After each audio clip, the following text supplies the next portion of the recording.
खेलों की दुनिया में खबर शामिल करते हैं आरिफाला से। स्पोर्ट्स डिपार्टमेंट पाकपतन के ज़ेरे एहतमाम तहसील स्पोर्ट्स ऑफिसर चौधरी इमरान हुसैन कंबो की निगरानी में बाबा फरीद स्टेडियम में नुमाइशी क्रिकेट मैच का इनेकाद किया गया। हमारे नुमाइंदा मोहम्मद शफीक फूल की रिपोर्ट के मुताबिक final match crescent cricket club Arifwala और बाबा फरीद क्रिकेट क्लब पाकपतन के दरमियान खेला गया, जिसके मेहमान खसूसी साबका वाइस चेयरमैन बल्दिया चौधरी नईम अफजल एडवोकेट थे।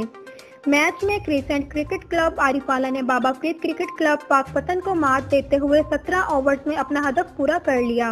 मेहमान खसूसी और तहसील स्पोर्ट्स ऑफिसर ने फाइनल मैच में फर्स्ट और सेकंड आने वाली टीमों में नकद इनामात और ट्रॉफियां तकसीम की। बेहतरीन नुमाइशी मैच करवाने पर शहरियों की जानिब से तहसील स्पोर्ट्स ऑफिसर चौधरी इमरान कंबो और स्पोर्ट्स डिपार्टमेंट को खराज तहसीन पेश किया और उम्मीद जाहिर की कि आइंदा भी वो ऐसे नुमाइशी मैचेस अपनी सरपरस्ती में करवाते रहेंगे।